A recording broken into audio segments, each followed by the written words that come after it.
믿음으로 산다는 것, 세상을 이기는 삶에 관한 이야기를 여러분과 함께 나눠보려고 합니다. 서론의 부분에 보면 믿음은 현실을 뚫고 나아가는 용기 있는 선택이다라는 겁니다. 믿음이 어떤 것이냐면 우리가 현실 속에 살아가는데 이 현실을 뚫고 나아가는 용기 있는 선택이 믿음이다. 우리는 보이는 것이 전부인 것처럼 여겨지는 세상 속에 살아가고 있습니다. 아이들은 학교에서 과학적인 증거들, 그리고 우리는 실제적인 데이터, 그리고 눈으로 확인할 수 있는 것만 믿으라고 하며 그렇게 강요되는 세상 속에 살아가고 있습니다. 그러나 여러분, 이 눈에 보이는 세상 너머에도 더 깊은 차원의 진리가 있다면, 존재한다면 어떨까요? 우리가 붙들고 살아가야 할 진정한 현실은 눈에 보이지 않겠지만 그럼에도 불구하고 오히려 그것이 더 실질적으로 우리에게 더 큰 힘이 된다면 어떻게 될까요? 히브리서 11장 1절 말씀은 우리에게 이렇게 말씀하십니다. 믿음은 바라는 것들의 실상이요 보이지 않는 것들의 증거니라고 말씀하고 계시죠. 이 한 구절의 이 말씀은 믿음이 단순히 감정이나 또 아니면 맹목적인 신념이 아니라고 말씀하고 있는 거예요. 보이지 아니하는 하나님의 약속을 지금 여기에서 우리가 실제로 살아내는 능동적인 행동, 그리고 우리의 실천, 우리의 순종, 이것이 바로 믿음의 모습이라고 말씀하고 있습니다. 오늘 우리가 함께 나누고자 하는 메시지는 다른 것이 아닙니다. 이런 것이죠. 믿음이 뭘까? 도대체 믿음은 어떤 것일까라는 것이죠. 여러분, 믿음은 하나님의 말씀을 우리가 살아가는 현실 상황과 환경보다 더 신뢰하면서 무엇을요? 하나님의 말씀을 우리가 처해 있는 환경과 상황들, 우리가 겪고 있는 그 문제들보다 더 신뢰하면서 그 말씀에 따라 삶의 방향을 정하고 그 말씀대로 살아가려고 애쓰는 삶이 바로 믿음의 삶이라는 겁니다. 여러분, 교회를 나오지만 때때로 우리는 믿음으로 살아간다는 것이 무엇인지 몰라서 헤매고 있을 수 있습니다. 교회를 나오지만 여전히 믿음 안에서 살아가는 것을 어려워해서 때로는 그냥 교회는 나오고 우리의 모습은 세상과 동일한 모습으로 살아가기도 한다라는 것이죠.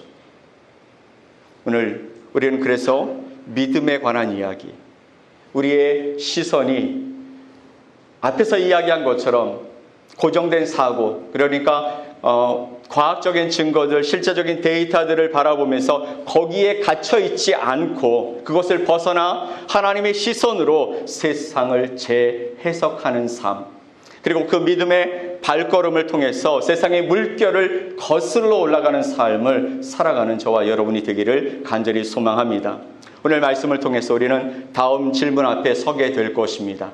나는 무엇을 믿고 살고 있는가? 나는 어떤 현실을 더 신뢰하며 살아가는가? 그리고 무엇보다도 나는 믿음으로 어떤 선택을 하고 있는가라는 이 질문 앞에 여러분이 여러분 자신을 점검해 보셨으면 좋겠습니다. 이제 본문 속으로 들어가 보면 마태복음에는 베드로가 물 위를 걷는 경험을 하죠. 또 히브리서에서는 기록된 믿음의 영웅들의 삶을 우리가 바라보면서 우리 자신의 그 믿음의 발걸음을 함께 점검해 보면 좋겠습니다. 이것은 나이가 많든 나이가 적든 상관없이 그 삶에 하나님께서 주시는 믿음의 길들이 있다는 것을 기억하면서 여러분 함께 이 말씀을 들어봅시다. 자, 우리는 믿음으로 살아갈 때 반드시 겪게 되어지는 한 가지 현상이 있습니다. 뭐냐면 믿음으로 살려고 할 때 거기에 들어오는 의심이라는 부분이 들어오죠. 내가 이렇게 살아가려고 하는 하나님의 말씀을 붙들고 살아가려고 할 때 내 안에 들어오는 의심이 생겨요. 이거 과연 될까? 할 수 있을까? 이게 과연 하나님의 뜻일까? 우리 일상 속에서도 우리는 선택의 순간마다 믿음과 의심 사이에 서 있게 되는 것이죠. 그렇지 않습니까? 내가 무엇인가 하려고 할 때 할 수 있을까? 그러면서 내가 믿는 그 믿음의 모습과 또 그렇지 못한 모습 사이에 우리가 낑겨 있습니다. 건강과 재정과 인간관계, 미래에 대한 불확실성 앞에서 우리는 과연 이 길이 맞을까? 이게 될까? 하는 질문을 던지게 된다는 것이죠. 그럴 때 우리에게 필요한 것이 뭐냐면 하나님의 말씀을 신뢰하면서 한 걸음 내딛는 것입니다. 그것이 바로 믿음의 삶인 것이죠. 마태복음 14장 말씀에서 여러분 베드로는 예수님을 향해서 이렇게 말합니다. 주여, 만일 주님이시거든 나를 명하사 물 위로 오라 하소서. 폭풍 가운데 제자들이 배를 타고 나갔습니다. 그 배에는 예수님이 계시지 않으셨죠. 그런데 갑자기 저곳에 어떻게 해요? 예수님이 보이는 거예요. 이 배는 곧 물이 차서 넘어지고 그리고 전복될 수도 있는 상황이었습니다. 그런데 예수님이 오시는 그것을 보고 베드로가 말합니다. 주여, 만일 주님이시거든 나를 명하사 물 위로 오라 하소서. 도대체 무슨 용기가 있고 무슨 믿음이 있어서 그렇게 얘기했는지는 모르겠습니다. 그런데 예수님이 그 이야기를 들으시고 베드로에게 말씀하시죠. 와라. Jesus says come. 예수님이 말씀하십니다. 와라 라고 말씀하시는 거예요. 그 요청 앞에 베드로는 용기를 내어서 발을 내딛고 물 위를 걷기 시작합니다. 만약에 제가 거기 서 있었다면, 아니 그 배에 있었다면 예수님께 그런 질문 하지 못했을 것 같아요.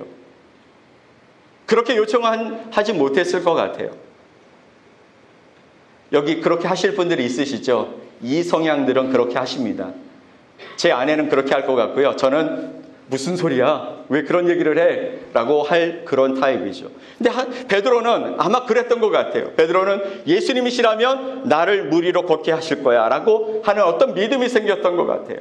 그래서 그가 일어나 배에서 나가 물 위를 걷기 시작합니다. 그런데 말씀을 보니까 바람을 보자 두려워지자 즉시 물에 빠졌다라고 말하고 있습니다.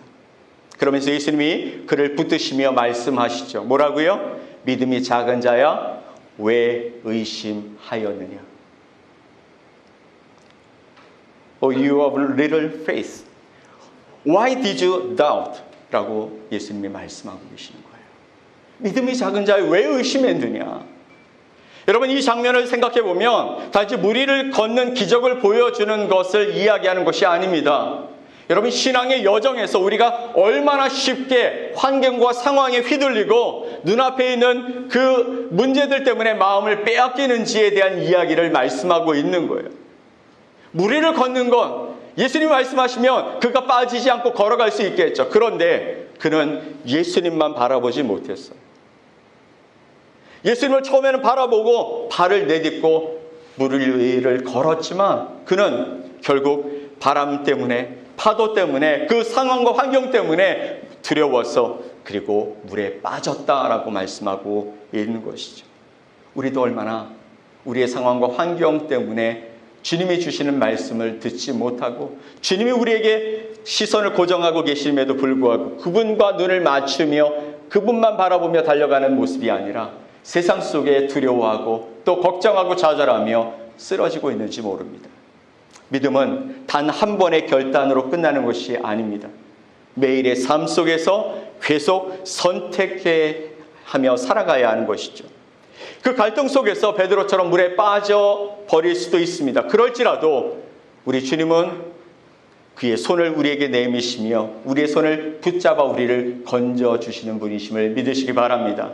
여러분, 믿음과 의심 사이에 서 있지만 그럼에도 불구하고 그곳에 누가 계시냐면 바로 우리 주님, 예수님이 계시기에 우리는 안전할 수 있다는 사실을 기억합시다. 또 성경의 인물들도 이 갈등을 겪었을까요? 예, 겪었습니다. 믿음의 사람이라고 얘기했던 이 사람들도 믿음과 의심 사이에 갇혀서 때로는 실패하고 좌절하고 낭망하고 절망할 때가 있었겠죠. 모세는요, 하나님이 그를 부르실 때 그 앞에서 하나님, 저는 말을 잘 못하는 사람입니다 라고 하나님을 향해 말합니다. 또 선지자 예레미야는 나는 어린아이라 말할 수 없습니다 라고 두려워했다라는 것이죠. 다윗은 때때로 낙심하며 하나님 앞에 고백합니다. 어찌하여 내 영혼아 낭망하느냐, 낙심하느냐. 스스로를 바라보면서 자신이 그렇게 연약한 존재라고 말하고 있죠. 하지만 그들 모두가 결국에는 하나님의 부르심에 응답하면서 믿음의 길을 선택할 수 있었다라는 것입니다. 이처럼 의심은 믿음의 반대에 서 있는 것처럼 보여요. 믿음이 있다면 그 반대에 의심이 있는 것처럼 보입니다. 그런데 이 의심 때문에 결국 믿음을 깊이 뿌리 내리며 하나님 앞에 온전히 설 수 있는 계기가 되더라는 것이죠. 여러분은 여러분의 삶을 한번 생각해 보십시오. 내가 믿음을 갖게 되었을 때 그냥 하나님이 주신 그 놀라운 은혜 가운데 단번에 내가 믿음 있는 사람이 되었을까요? 저를 생각해 보니까 하나님 주신 은혜가 너무나 강력했음에도 불구하고 여전히 저는 의심하고 그리고 두려워했습니다.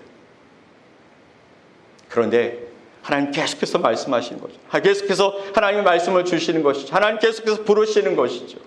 그리고 계속해서 나를 일으켜 주시더라는 것이죠. 그러므로 말미암아 그 의심이 결국은 내 믿음의 뿌리를 깊게 주님께로 내릴 수 있는 놀라운 은혜가 되었다는 사실을 또 깨닫게 되었습니다. 사랑하는 성도 여러분, 그렇다면 이 믿음의 근거가 도대체 뭘까요? 도대체 믿음은 어디에서 오게 되어지는 것일까요? 믿음은 여러분 허공에 던지는 소망이 아닌 거예요. 허공에 던지면서 나 믿을래! 라고 하는 이야기가 아니라는 거예요. 믿음은 하나님께서 주신 객관적인 증거 위에 서 있는 것입니다. 여러분의 삶을 한번 생각해 보십시오. 점검해 보십시오. 어떤 믿음 위에 하나님이 여러분을 세워주시죠? 어떤 하나님이 주신 객관적인 증거가 있는지 생각해 보십시오. 여러분 힘들 때 어려울 때 어떻게 여러분을 도우셨는지. 근데 먼저는요, 예수 그리스도의 십자가와 부활은 단순한 종교적 상징이 아니라 역사적인 사건이라는 것을 우리에게 보여주시는 것이죠. 사람들은 이야기합니다. 예수님이 죽었다고 살았다고? 죽었다가 살았다라는 이 이야기는 도대체 우리 인간사에서는 일어날 수 없는 얘기야. 그러니 이건 상징적일 거야 라고 얘기하는 사람들이 있더라는 것이죠. 그러나 이 예수님의 십자가와 그리고 부활 사건은 수많은 사람들이 그 사실을 목격했습니다. 목격했다는 그 사실을 우리가 알 수 있는 것은 그들의 삶에 가장 중요했던 생명을 내어놓기까지 신앙 고백을 흔들림 없이 했다라는 것이죠. 많은 사람들이 예수를 부인하면 너희가 살 거야 라고 얘기하고 예수가 죽었다가 살아난 그 이야기를 너희가 허구라고 얘기해봐 라고 얘기했지만 죽음 앞에서도 담대하게 나는 그럴 수 없다라고 고백하며 순교한 사실들을 우리는 기억합니다. 로마의 박해 속에 교회들이 얼마나 많은 순교자를 내었는지 우리는 역사 속에서 그 말씀들을 또 찾아볼 수 있습니다. 왜 그들이 그들의 생명을 내어놓기까지 이 신앙의 고백을 포기하지 않았을까? 그들은 예수를 만났고 예수가 십자가에서 죽었다가 살아난 그 사건을 목도한 사람들이 또 그 놀라운 이야기를 그 다음 세대에게 이어줬고 그리고 그 다음 세대가 예수를 만나고 변화되어 그 믿음 안에 서 있을 수 있었다라는 것이죠.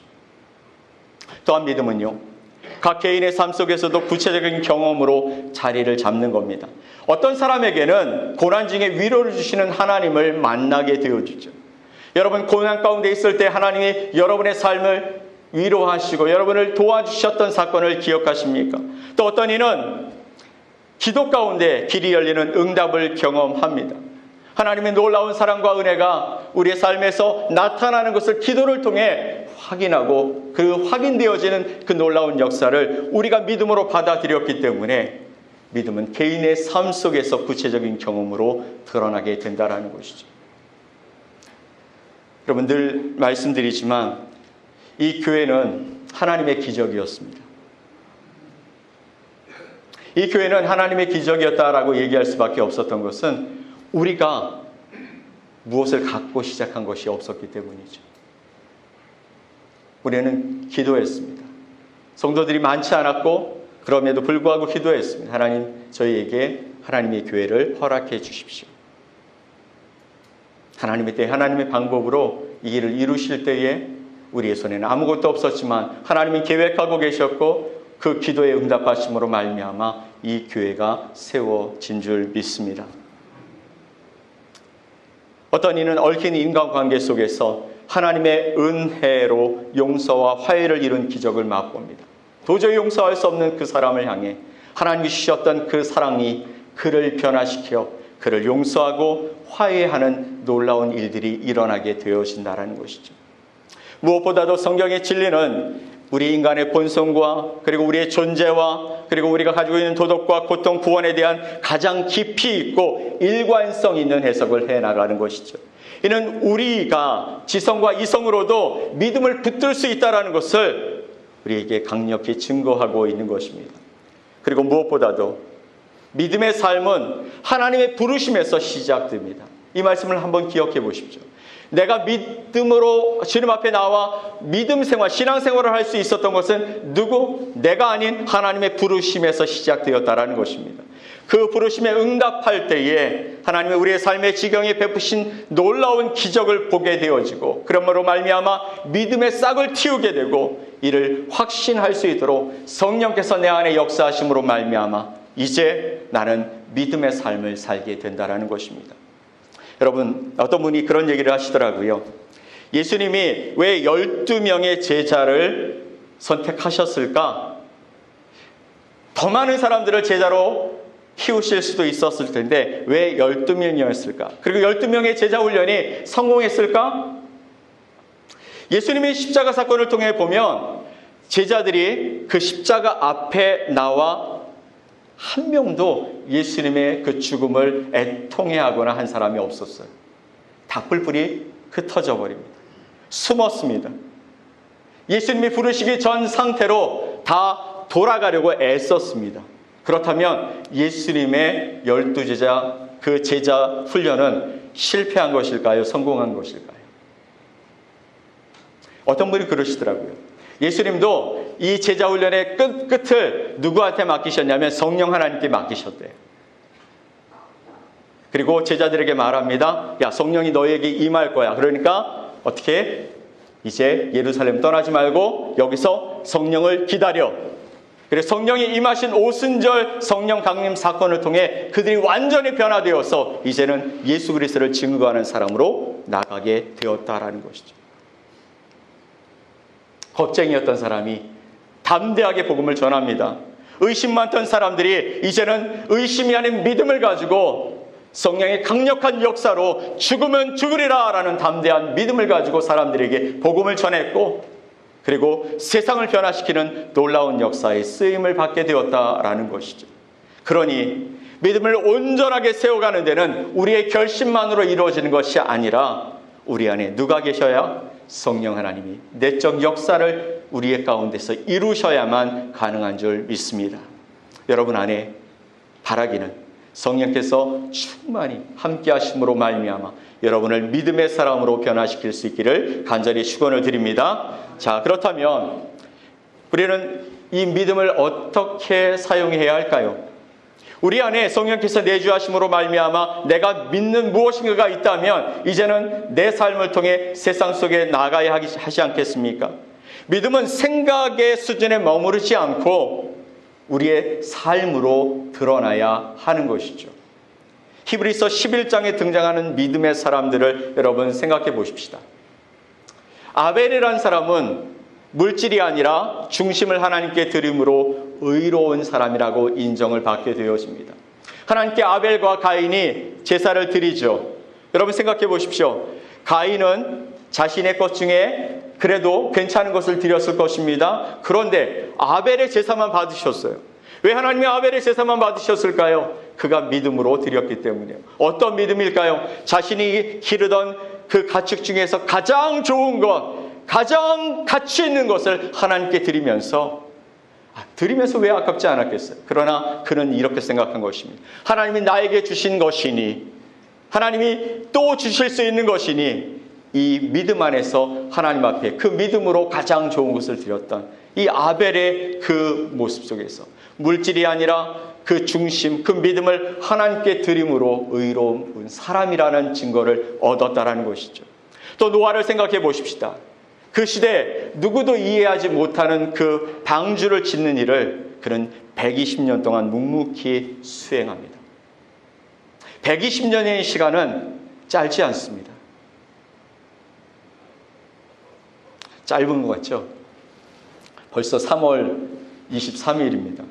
지나가는 게 굉장히 빠르게 느껴집니다. 그런데 여러분, 120년의 시간을 우리가 돌아보면 빠르겠지만 앞으로 바라보며 나아갈 때는 엄청 긴 시간입니다. 1년에도, 아니 한 달 안에도, 오늘 하루에도 우리는 수없이 우리의 마음이 변화되잖아요. 바뀌잖아요. 그런데 노아는 그 누구도 이해하지 못하는 이 방주를 짓는데 믿음으로 120년의 시간을 수행하더라는 것이죠. 그에게 비웃음이 분명히 있었을 것입니다.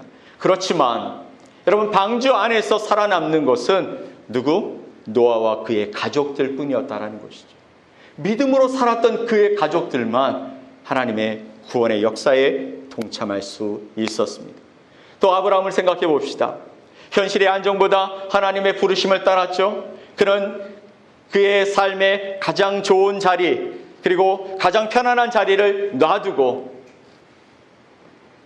전혀 예측할 수 없는 하나님의 부르심에 인도함을 받고 떠나게 되어집니다. 또 하나님의 약속을 전적으로 믿고 아들까지 드리려는 순종을 보였습니다.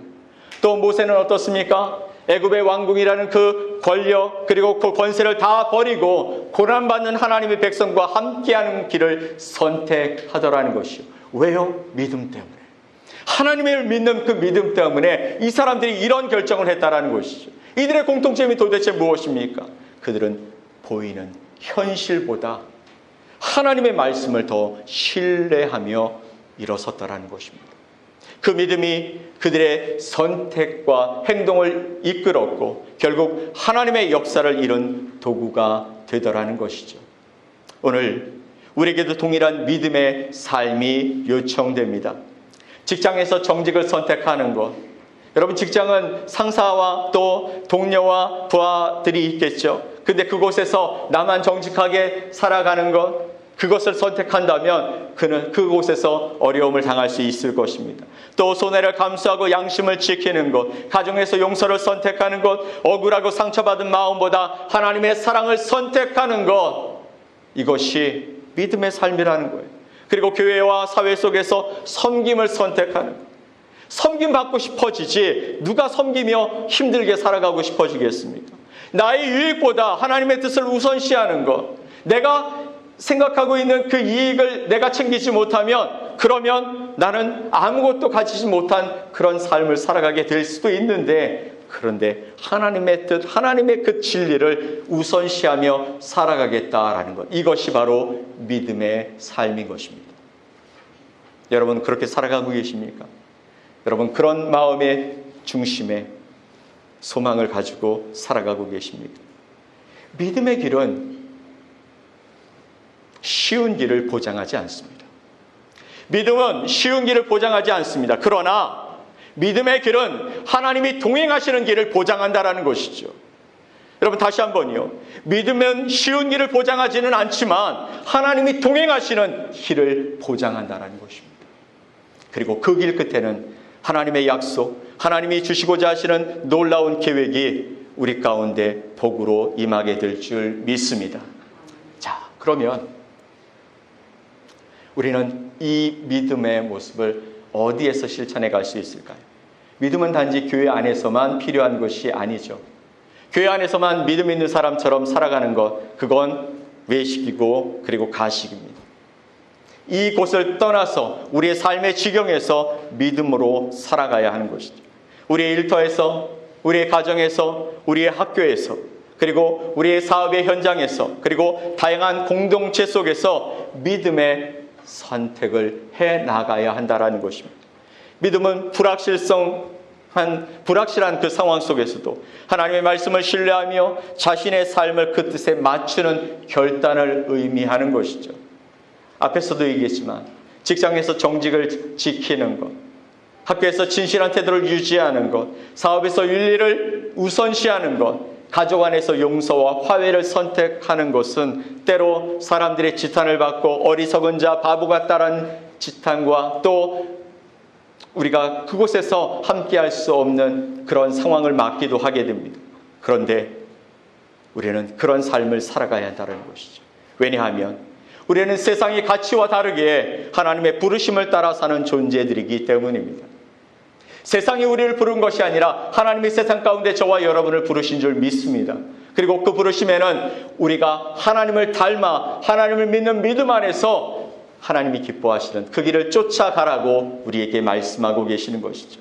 믿음의 길은 때로 더디고 어렵습니다. 손해보는 길처럼 느껴질 수 있겠죠. 그런데 여러분, 이 길을 걸어가야 합니다. 우리는 그 과정에서 오해를 받을 수도 있고 또 외면당하거나 억울한 일을 당할 수도 있습니다. 하지만 우리가 이 길을 포기하지 말아야 하는 이유는 분명하죠. 바로 이 길이 하나님께서 저와 여러분을 부르신 부름의 길이기 때문인 것입니다.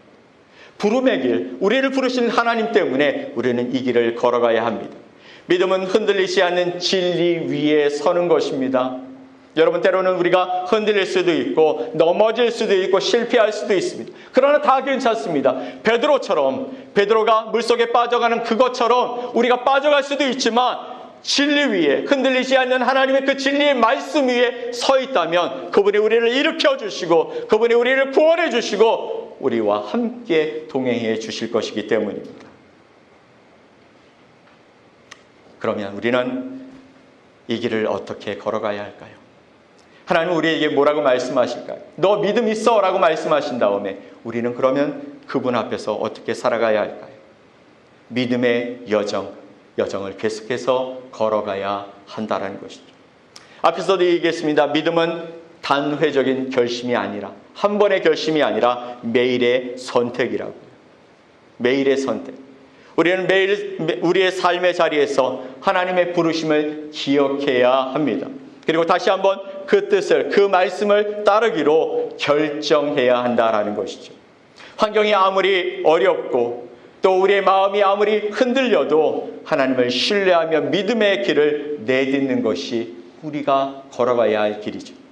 베드로처럼 물에 빠질 수도 있습니다. 그러나 주님은 결코 베드로를 외면치 아니하셨고 우리도 외면치 아니하실 것입니다. 손을 내밀어 다시 일으키시고 또 우리를 붙잡아 세워주시며 믿음의 길을 걸어가라고 우리를 인도해 주실 것이죠. 사랑하는 여러분, 오늘도 주님은 우리를 향해 오라라고 말씀하고 계십니다. 이 부르심에 여러분 응답하십시오. 주님이 우리를 향해서 내 곁으로 와라, 내가 너에게 가르쳐준 그 말씀대로 살아가라 라고 초청하시는 그 말씀에 여러분 응답하십시오. 믿음의 발걸음을 내딛고 살아가십시오. 그러면 현실을 넘어서는 하나님의 약속이 우리 가운데 임하게 될 줄 믿습니다. 세상의 물결 가운데서도 믿음의 길을 통해서 우리에게 허락하시는 놀라운 은혜가 있을 줄 믿습니다. 그리고 이 믿음을 통해 세상을 이기는 삶을 살게 될 줄 믿습니다.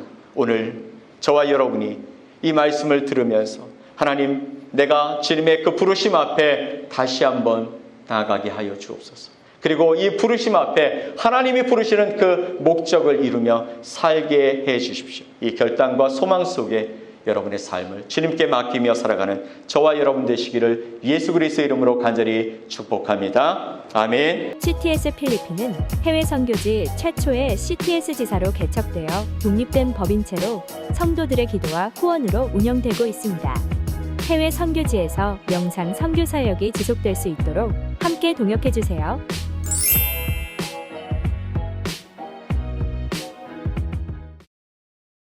필리핀 한인교계의 역사, CTS 필리핀을 통해 한국교회와 다음 세대에게 전해집니다.